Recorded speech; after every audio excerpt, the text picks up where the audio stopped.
Hello guys, welcome back to my channel. Hope you look good and healthy. इस video में आपके साथ share करूंगा लेसन प्लान नंबर 3।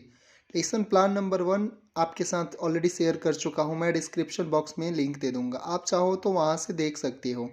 और अब तक मैंने 2 लेसन प्लान प्रोवाइड कराए हैं। आज का जो लेसन प्लान है वो बायोलॉजिकल से रिलेटेड है, क्लास 9 का। और सबसे पहले हम लोग क्या करेंगे, आइए देखते हैं। इसमें सबसे पहले पाठ योजना संख्या लिखेंगे, कितना संख्या, ये नंबर कितना है। उसके बाद विद्यालय का नाम लिखेंगे, जिस स्कूल में आप टीचिंग करने जाओगे उसका नाम लिखेंगे। और छात्राध्यापक का नाम लिखेंगे। फिर उसके बाद कक्षा, वर्ग, विषय, वो विषय का नाम कालांश अवधि का नाम लिखेंगे। और प्रकरण, जो लेसन प्लान जिस टॉपिक पे हम लोग बना रहे हैं उसके बारे में यहाँ पे नाम लिखेंगे। मैंने तो कोशिका की संरचना पर बनाया है तो उसका नाम लिखा। फिर सामान्य उद्देश्य और विशिष्ट उद्देश्य सब सेम होता है। हमने पहले ही वीडियो में बताया था। मैंने जिस वीडियो में बताया था कि लेसन प्लान कैसे बनाते हैं, उस वक्त भी मैंने बताया था कि सामान्य उद्देश्य और विशिष्ट उद्देश्य दोनों सेम होते हैं। कोई 3 से कम नहीं लिखना है। जो लिखना है या जो लिखेंगे 3 लिखना है, मिनिमम 3, उससे कम नहीं होना चाहिए। ज़्यादा हो जाए चलेगा, कम नहीं होना चाहिए। मैंने जो लिखा है, विद्यार्थियों में जीव विज्ञान विषय के प्रति रुचि उत्पन्न करना, विद्यार्थियों को जीव विज्ञान विषय की उपयोगिता बताना, विद्यार्थियों में समझ का विकास करना। वैसे ही विशिष्ट उद्देश्य होगा। उसके बाद से शिक्षक सहायक सामग्री मतलब टीएमएल के थ्रू हम लोग बच्चों को समझाते हैं कैसे समझना है। चौक, डस्टर आदि हम लोग मैप का भी यूज करते हैं, फिगर का भी यूज करते हैं। और कोशिका की संरचना, ये प्रकरण है, टॉपिक है आज का मेरा। तो सबसे पहले इसमें हम लोग कोशिका की संरचना को प्रदर्शित करते हैं, चार्ट के थ्रू हम लोग बच्चों को समझाते हैं। इसके बाद से आता है शिक्षण विधि। शिक्षण विधि में क्वेश्चन प्रयोगशाला में जाके हम लोग बच्चों को बताते हैं, प्रश्न करके बच्चों को बताते हैं, व्याख्यान देके बच्चों को बताते हैं। उसके बाद से आता है पूर्व ज्ञान। बच्चा पहले से कौन सा ज्ञान, कितना ज्ञान है वो देखते हैं हम लोग हैं। उसके बाद से आते हैं पाठ प्रस्तावना। पाठ प्रस्तावना पे हमने क्या लिखा है, छात्राध्यापक क्रिया, विद्यार्थी क्रिया। हमने क्वेश्चन करा है हमारे शरीर का निर्माण किससे होता है, तो बच्चा आंसर देता है कोशिका से। फिर मैंने क्वेश्चन किया है कोशिका की खोज किसने की थी, फिर उधर से आंसर आता है रॉबर्ट हुक। फिर मैंने क्वेश्चन किया विद्यार्थी कोशिका की संरचना के बारे में बताइए, तो समस्यात्मक। बच्चा यहाँ पे आंसर नहीं बता पाता है। फिर यहाँ से हम लोग आगे बढ़ते हैं उद्देश्य कथन। यहाँ पे उद्देश्य कथन होगा। और उद्देश्य कथन में जो होगा हम लोग एक टॉपिक लिखेंगे, विद्यार्थी के सामान्य लक्षण व रूप विस्तार पूर्वक अध्ययन करते हैं इस बारे में। और आगे आता हूँ मैं, और यहाँ पे आ रहा हूँ शिक्षा पाठ प्रस्तुतिकरण। पाठ प्रस्तुतिकरण और जो शिक्षण बिंदु है, यहाँ पे जो भी हम लोग टॉपिक उठाएंगे जिस बारे में, उसका यहाँ पे लिखेंगे। जैसे मैंने लिखा है कोशिका की संरचना, कोशिका की संरचना की व्याख्या तथा कोशिका भित्ति की व्याख्या। फिर मैंने यहाँ पे क्वेश्चन किया है, पहले तो क्वेश्चन किया है क्या कोशिका को हम आंखों से देख सकते हैं।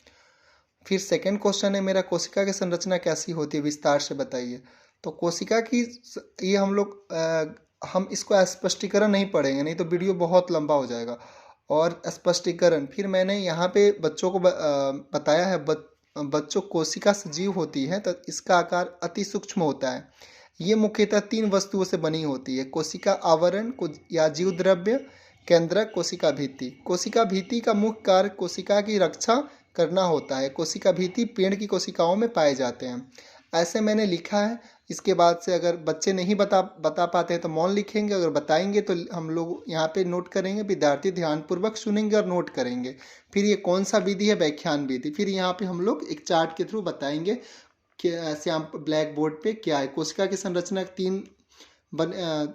3 वस्तुओं से बनी होती है। जो फर्स्ट होती है कोशिका भित्ति, कोशिका आवरण और केंद्रक।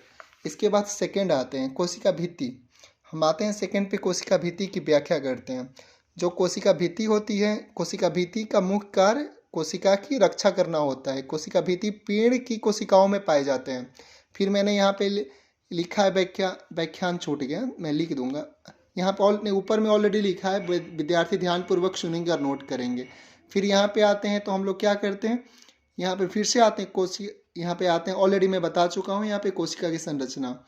फिर आते हैं कोशिका आवरण की व्याख्या। सेकेंड क्वेश्चन है कोशिका आवरण के बारे में विस्तार से बताइए। फिर मैं स्पष्टीकरण में लिख रहा हूँ इतना सारा। बच्चों कोशिका आवरण किसी अणु को कोशिका के अंदर जाने की आज्ञा देता है। इसके भीतर जीव द्रव्य गोल्जी का है, राइबोसोम, सेंट्रोसोम तथा लवक आदि पाए जाते हैं। माइटोकॉन्ड्रिया को कोशिका का पावर प्लांट कहा जाता है। राइबोसोम 2 प्रकार के होते हैं, जो लवक पौधों में पाए जाते हैं, ऐसे होते हैं। फिर मैंने विद्यार्थी ध्यानपूर्वक सुनेंगे।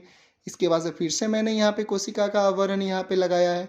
कोशिका आवरण जो होता है इतने सारे होते हैं, जीव द्रव्य, गोल्जी यंत्र, राइबोसोम, सेंट्रोसोम, लवक। फिर यहाँ पे हम आते हैं फिर केंद्रक की व्याख्या। फिर मैं इसमें क्वेश्चन लिख रहा हूँ, केंद्रक के बारे में विस्तार से बताइए। फिर स्पष्टीकरण है यहाँ पे। बच्चों, एक कोशिकीय में एक ही केंद्रक सामान्य होता है। केंद्रक के समस्त कार्यों का संचालन केंद्र होता है। इससे प्रत्येक केंद्र में एक या अधिक केंद्रिका पाई जाती है। प्रत्येक कोशिका में स्थित गुणसूत्र से ही बच्चे अपने माता पिता के समान पाए जाते हैं। फिर यहाँ पे मैंने लिखा, विद्यार्थी ध्यानपूर्वक सुनेंगे और नोट करेंगे। फिर यहाँ पे मैंने एक ब्लैक बोर्ड लगाया है, कोशिका के समस्त कार्यों का संचालन केंद्रक द्वारा होता है। और इसके बाद से आते हैं नेक्स्ट पे। फिर यहाँ पे पाठ पुनरावृत्ति प्रश्न में कर रहा हूँ।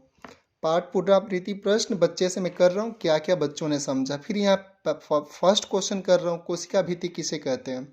सेकंड कह रहा हूँ, कोशिका का आकार प्लांट, कोशिका का पावर प्लांट किसे कहते हैं। थर्ड कह रहा हूँ, राइबोसोम के बारे में बताइए। फोर्थ है, लवक किसे कहते हैं। 5 है, केंद्रक का मुख्य कार्य क्या है। मैंने ये बच्चों से क्वेश्चन करा है, मैं इस टॉपिक को बता चुका हूँ। फिर इसके बाद दत्त कार्य आते हैं, यानी होमवर्क पे आते हैं। होमवर्क जो देते हैं ना, हम लोग ज़्यादा कम से कम होमवर्क देते हैं और ज़्यादा से ज़्यादा बच्चों से हम लोग आंसर चाहते हैं, इसलिए मैंने 3 ही होमवर्क लिखा है यहाँ पे। कोशिका आवरण के बारे में बताइए।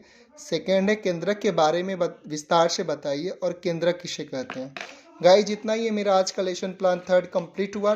इसके बाद से जो मेरी वीडियो आएगी थर्ड लेसन प्लान नंबर 3 है, तो लेसन प्लान नंबर 4 की वीडियो आएगी। और गाइज, आप लोग अच्छे से लाइक, कमेंट, शेयर कीजिए और सब्सक्राइब कीजिए गाइज। Thank you.